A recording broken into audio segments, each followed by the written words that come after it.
and leave some space for people who will come in late and come in the back. Keeps us warm when we squeeze together.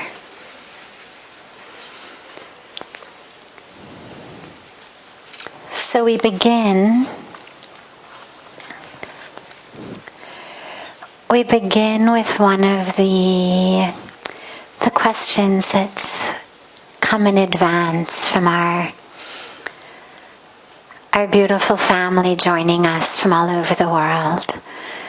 And then we'll open it up to any questions that anyone here has.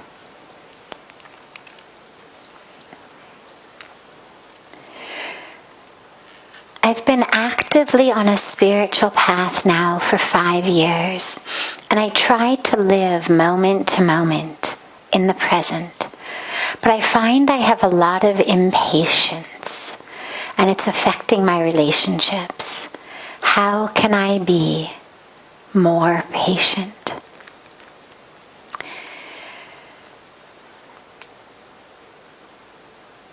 The dilemma with patience or impatience rather, is it tells us that there's something wrong with the present moment. Impatience says something better is coming and I can't wait. Meaning this moment right now isn't right. Whether I'm waiting for the winter to become summer, whether I'm waiting for my kids to grow up and finally go off to college, whether I'm waiting to get the job that I want, waiting to have the relationship I want, whatever it may be, or whether it's something as simple as waiting for someone else to, do their chores that you've told them, right? We get impatient about little things. You've asked somebody to do something. It's taking them too long to do it. Jaldi kar do. But in that jaldi kar do na, what it implies is right now there is something wrong with this moment. And when you do that thing quickly, then I will feel happier. The next moment after you do that, after you do whatever I've told you to do, the moment will become better. And that's why I'm impatient. Jaldi de do, jaldi kar do, kyunki fir sab theek ho jayega. Fir mein khush ho jaungi. Then I will be happy. Then everything will be okay. And what that means is right now everything's not okay. Until you do what I've told you, everything is not okay. And that's a very dangerous, it's obviously untrue, but it's also very dangerous to tell yourself that. Because what that does is it says, my happiness, my peace in this moment is dependent upon something else happening. The weather is going to change. My stars will change, right? We'll get into a more auspicious astrological alignment, and then mera bhagya khulega. Then what I want is going to happen. Or I'm waiting for someone else to do something. But what it does is it takes my happiness and my peace and it hooks it into something outside of me, outside of my control. And that's really dangerous. Because you have no idea what the weather is going to be like. We have no idea what's going to happen. You may get the job that you wanted and then realize, oh my God, I didn't want this. How many times does that happen in life, right? We pray for something, please, please, please, scodedo. And then we get it. And then we think, oh my God, what a mess. If I hadn't gotten it, it would have been so much better. So we're waiting for something that's telling us right now isn't good enough, and that has hooked my peace and my joy in something that I essentially have no control over because it's outside of me. And that is where Pujya Swamiji always says, impatience makes you a patient. That become patient or become a patient. Right? So you have to become patient, the adjective, or you become a patient, the noun. Meaning in a hospital, you become sick. Because that impatience makes us stressed and upset and worried, miserable. Then our health collapses. So to become more patient is actually really simple, not easy. I always draw this distinction. Things are very simple, that doesn't mean they're easy, but they're simple. It's not rocket science. You don't need a whole special course on it.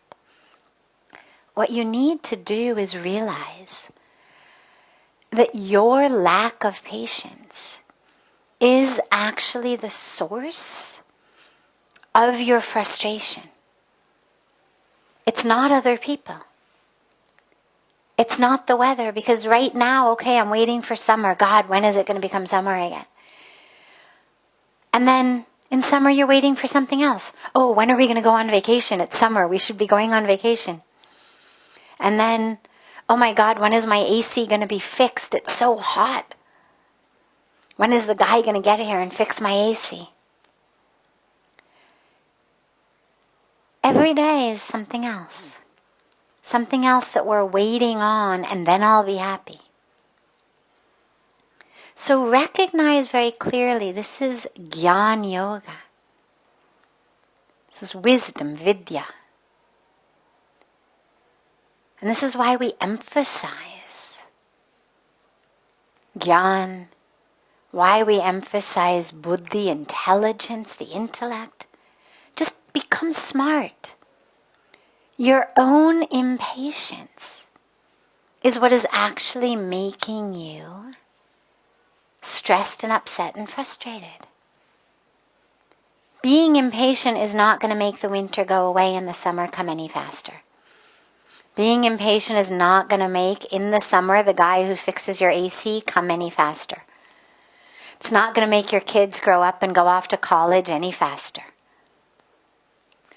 And we know with people, frequently the more impatient you are with people, the longer it takes them to do things. I don't know if you've ever been on the receiving end of someone's impatience, right? But you're doing something and they're like, "Arey, jaldi, jaldi, do it fast, do it fast." And you actually find not only are you stressed, but you become much less skillful at whatever you're doing. And so their pressure to you to do it fast or to do it their way actually has created a situation where it's going to take you longer and you're more likely to make a bunch of mistakes in whatever you're doing. So it doesn't serve us. So have that wisdom. Have that jnana. Have that intelligence. And then the moment you find yourself getting impatient, just tell yourself, no. No, I'm not going to give up my peace. I'm not going to give up my joy. I'm not going to give up my moment. Just to be frustrated. It just hurts me. So these are the things that actually, putting your mind to it, simply training the mind in the appropriate way. And patience is a great thing, a great place to start. We all get impatient about things. Just tell yourself, I am going to be more patient. And every time you find yourself getting impatient, you could put a little rubber band. I love this. It's a very Very, very basic cognitive behavioral therapy technique. And you just put a little rubber band on your wrist. And every time you start to get impatient, pull it and snap it. Now it hurts. It's not going to kill you. It's not going to make you bleed. But it hurts. And that sting of the rubber band on your inner wrist, which is a really sensitive part of the body, trains the brain. It trains the brain. We become like Pavlov's dogs who learned, how to salivate at the sound of a bell. Well, what is going to happen is your mind, the next time it starts to get impatient, your mind is going to go, no, because it's going to already start to feel the pain of that rubber band. And it's going to push away the impatience. It's just about creating new habits. We've become habituated to be impatient. Now we train ourselves to be patient. Take life a little bit more slowly. Another good technique is try not to multitask. The more things you do at once, the more it trains your brain to think that everything needs to move really fast. Take a moment. Take a moment. Things take a little while. Maybe you're working, you're doing something. Maybe it takes a moment. Whatever it may be. But try not to multitask. You're talking to someone. We've developed this habit where when you're in a conversation and the person you're talking to so much as takes a breath, we check our phone. I mean, literally, right? Someone takes a moment to gather their thoughts, to take a breath. Maybe they sneeze. And we've got those 5 seconds without stimuli coming in. And what do? Oh, hey, I just bet though. Let the person breathe. Maybe you could take a breath in that moment. They breathe, you breathe. They gather their thoughts, gather your thoughts. Don't use every moment in the world, in the natural flow of the world, to check your phone.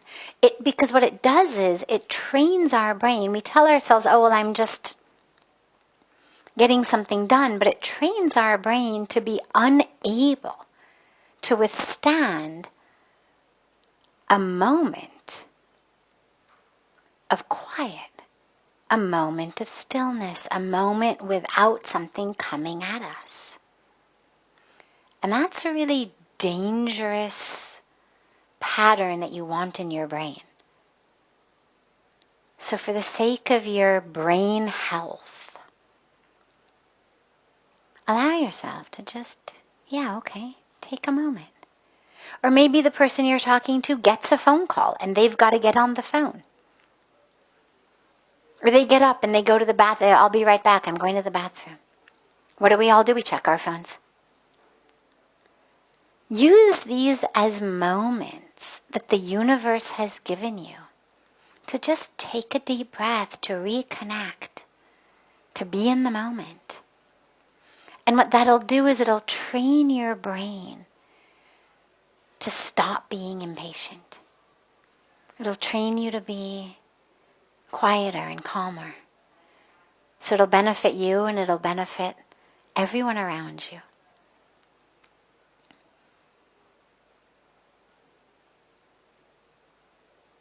Does anyone here have a question? Yes. He's going to just give you a mic. Yeah, last 1.5 years or so, I've been finding the times have been gone really tough actually all around, like with relations, with work, and various it's no major issue like that. Maybe I've been working hard throughout it. But I just want to ask, how does it happen? Is it cyclic with everybody, or does it happen? Have we harmed somebody, or something wrong we did with somebody, so it comes back, or something like that? You mean because of the pandemic?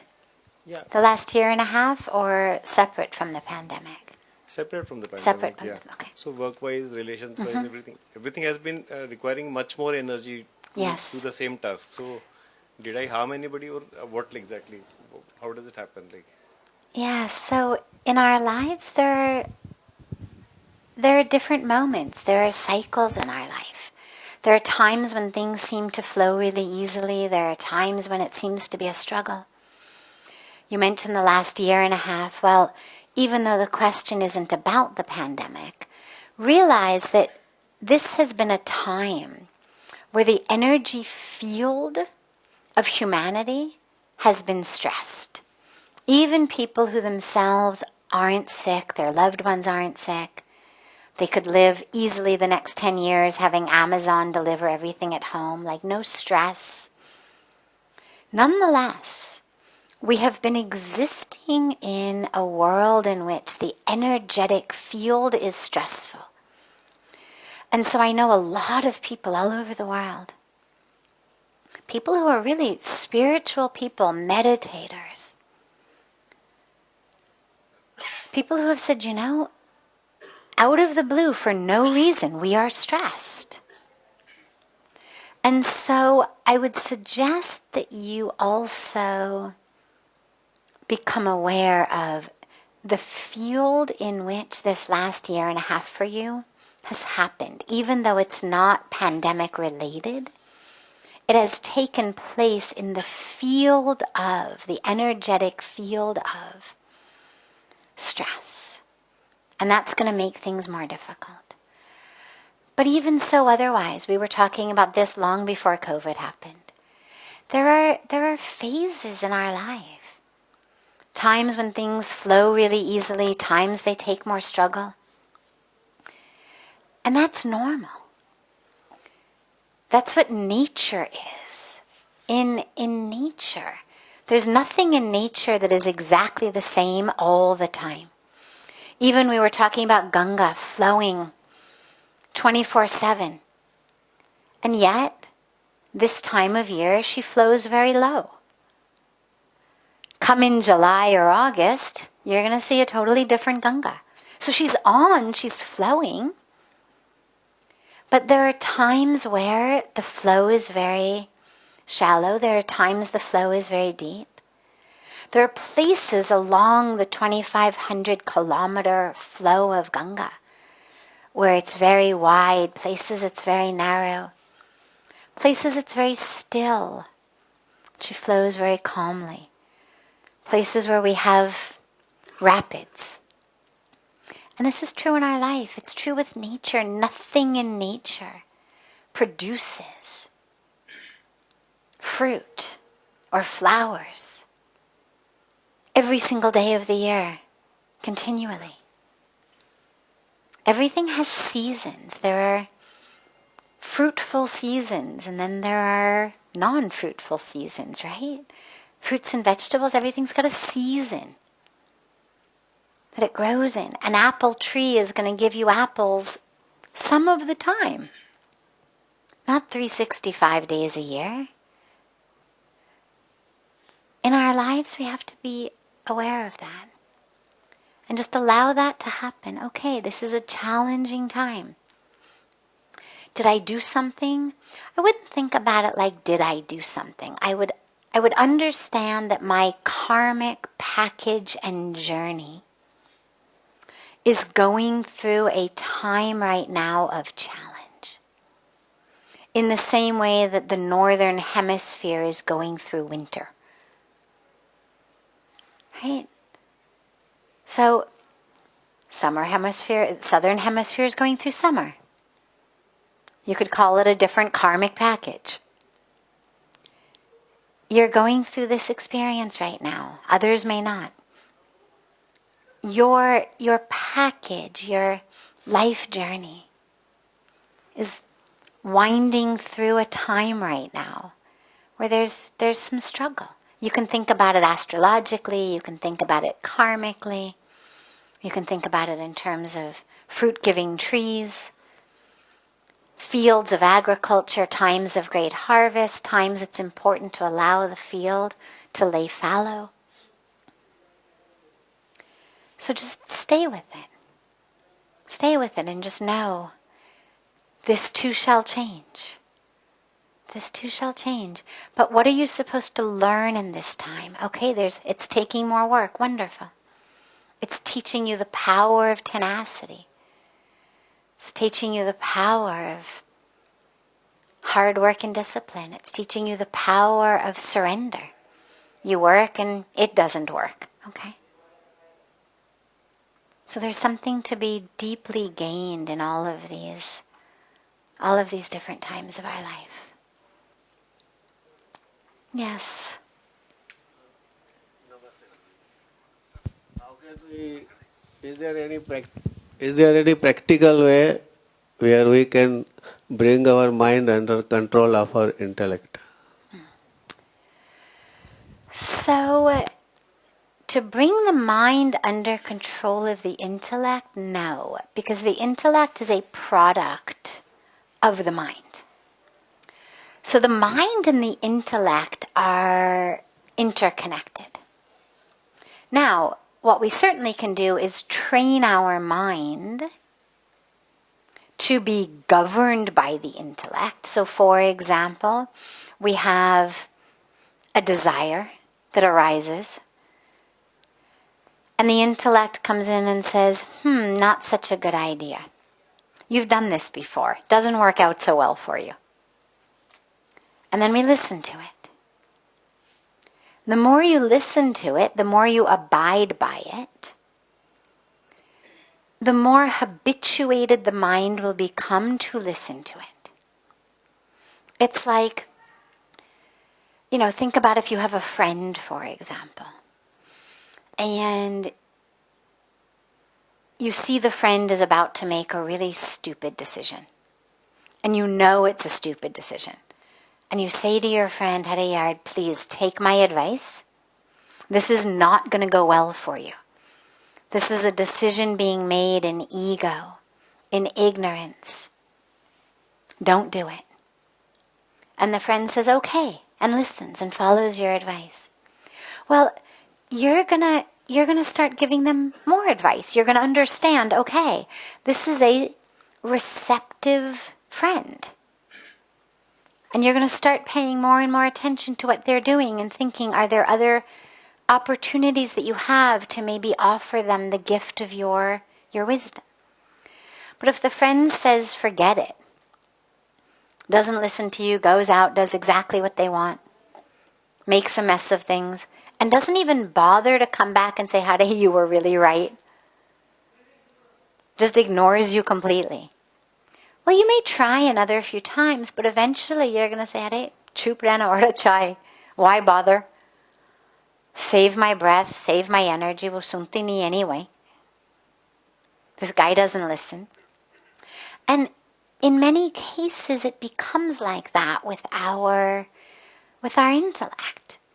If the ego that's calling the shots, that's making the decisions, isn't going to listen to the higher powers of the mind, our buddhi, our shuddhi, that intellect, that purity. Well, the intellect is still there, but it just gets a little less active. And this is where you see people who get overrun by desires or fears or ego, and who start making bad decisions after bad decisions after bad decisions, ultimately, essentially digging their own grave. I remember Pujya Swamiji told me once years ago, I don't even remember the context of it, but he said, you always know when someone is about to really fall in their life because they develop these blinders on to anyone or anything telling them anything else. And they're just with blinders on going in the direction of their ego. And he said, you can always know that that's a person headed for disaster. Because the blinders get more and more narrow, more and more narrow, more and more narrow. So the best way to bring the mind in alignment with the intellect is every time the intellect advises something, follow it. Then the intellect will speak to you more. That is the difficulty. Well, so we'll move to there. Who is it then, as you say that's the difficulty, who is it then who doesn't want to listen to the intellect? Who is it inside who says, na, mujhe nahi karna? Oh, hey, kaun? Who is that person? That's the ego, right? But remember, they're all inside of my mind. Okay? So right now, in your mind, I want you to say, stop. Okay? Just in your mind, yell the word stop. Do you hear that? Okay. Now I want you to yell the word love. You hear that? Loud and clear, right? So you can speak in your own mind. And you can hear it. We forget that there's actually a part of us that is not the ego, that is not just reactive, but that actually can speak to our mind and hear it. Grab that power. When the intellect is saying something, let it shout it. And when the ego arises and says, mujhe nahi karna, then you yell stop. It's up to you. It's really up to you to decide which part of your mind you are going to give your steering wheel to. So a lot of different voices, a lot of different pulls. We've got desire, we've got fear, we've got ego. We've got our voice of our parents, our teachers telling us all kinds of different things. We've got the voice of our culture telling us different things. We've got, of course, our higher divine voice. That's the main voice you want to listen to, but first we'll listen to the intellect. Then we'll go deeper. But you've got to decide who gets the steering wheel. It's up to you. Unless you give the ego the power to grab that steering wheel, it can't do it. And so that's where we have to take the power back and say, okay, I understand my ego exists, fine, no issues. Can be here. But he doesn't get the steering wheel and he doesn't get the gas pedal or the brake. He can sit there and read a book, mind his own business, no problem. He can even keep shouting all he wants. But I'm still not going to give him the steering wheel. Because I don't want to go where he's going to drive me. And that's the power of discipline. That's the power of discipline. That's the power where when your alarm goes off at 4 o'clock in the morning, and the mind is like, no way, and you want to hit the snooze button, you don't. And you get up. Because it trains the mind. It trains the mind to not listen to these voices. Why? You're sitting down for a meal. And you decide, 1 day a week, 5 days a week, 1 meal a day, whatever it may be. No sweets. Or whatever you decide. But something that you really like, something you always have. Or that you're going to eat only half of what you're used to. Whatever they bring, you're going to take half and leave the rest. Just to train the mind. Okay, I am not a slave to you. Mind, man mange more, right? So the mind is like, give me the rest. But you train it. You train it slowly, slowly, slowly. Right now your mind is just running the show. The ego is running the show. The desires are running the show. So slowly, we allow the intellect. We listen to the intellect. And we follow it. But then we also go a lot deeper because we've got a voice that's much wiser even than the intellect. And that's that inner divine voice within. That's what we call intuition, or the higher voice, the divine within, the divine voice. And that takes meditating to hear. That requires us to close our eyes and go into meditation. And then we hear that voice. And that's really the voice you want to listen to. But begin with the intellect. It's louder. It's louder and it tends to be easier to find than the divine voice. So start with the intellect, no problem. But then move into that deeper, higher divine voice through meditation. So start with discipline, just basic, sheer discipline. I'm going to do what my intellect says. And then take it deeper. I'm going to hear that voice, wiser than the intellect, deeper than the intellect. And I'm going to follow that. It's up to you. You get to decide who to follow. Right? It's like we get to decide how we want to feel after we scroll social media. Do you follow people who are going to feed you with all kinds of scandals and nonsense and negative news? Or do you follow people who are going to fill you with inspiration, motivation, beautiful truth, upliftment? It's up to you. When you follow the first, at the end of scrolling through social media, you're worked up, you're upset, you're stressed, you're negative. You follow the second, at the end of scrolling through social media, you feel uplifted, you feel inspired, you feel touched. It's up to you. It's like, what are you going to eat for breakfast? Right? You want to eat 5 bowls of, Cocoa Crunch? Well, you're going to feel sick. You're going to want to get back into bed after breakfast. But you start the day with something healthy. Something light, something healthy. Beautiful breakfast. You're going to feel ready to go on with the day. It's up to you. Who to follow, who to listen to. You decide.